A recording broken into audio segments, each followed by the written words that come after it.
deuxième outil, deuxième librairie qu'on va présenter et qu'on va utiliser, c'est le projet Lombok, qui est un peu plus récent que Maven, mais qui est de plus en plus utilisé.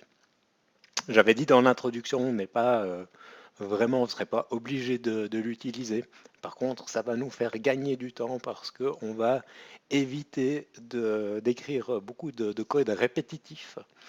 Et puis, pour les exemples, quand on présente des exemples au tableau, ça permet aussi d'avoir du code qui est beaucoup plus court, ce qui est toujours assez pratique. Donc, comment ça fonctionne? En fait, avec Lombok, on a tout un ensemble d'annotations ici qu'on peut utiliser, qu'on peut rajouter dans certaines de nos classes. Et puis, Lombok va traiter ces annotations et puis générer du code pour nous, pour qu'on n'ait pas besoin de l'écrire. Donc, dans les premières semaines, dans les premiers exemples, on va beaucoup travailler avec ce @data qui est un résumé pour le toString, le equals, hashcode, le getter, le setter. C'est ce qui va être lié justement à tout ce code répétitif.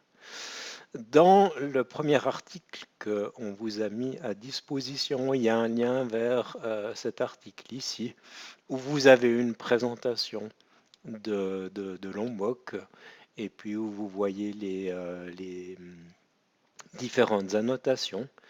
Vous voyez typiquement ici, on a une classe utilisateur avec un attribut first name, last name, âge. Et puis ce qu'on doit toujours faire quand on écrit des classes en Java, on doit écrire ses constructeurs, on doit écrire les getters et les setters. Les getters et les setters, c'est toutes ces méthodes qui commencent par get ou set. Donc on aurait un get first name, get last name, get age, set first name, set last name, set age. Et puis à chaque fois, on fait toujours la même chose. On met à jour ces attributs. Donc c'est vraiment pas du code qui est intéressant à écrire. Pendant pas mal de temps, on demandait à l'IDE, on peut demander à IntelliJ de générer ces méthodes pour nous. C'est déjà quelque chose.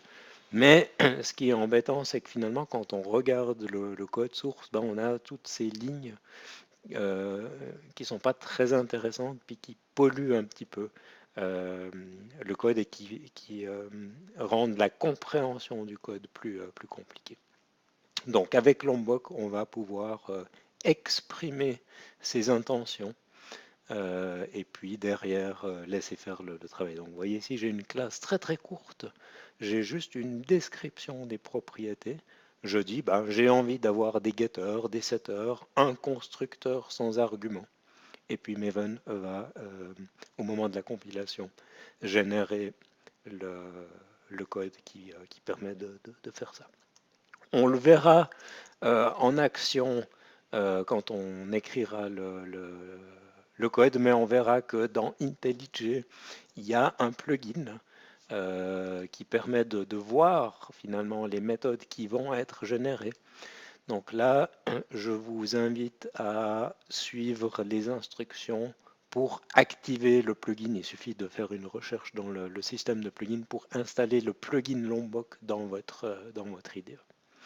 Et puis, on a vu avant Maven, si on veut utiliser Lombok pendant le processus de build de notre projet, ben, on doit l'activer, on doit déclarer une dépendance. Donc vous voyez ici, ils disent il faut rajouter une dépendance sur Lombok.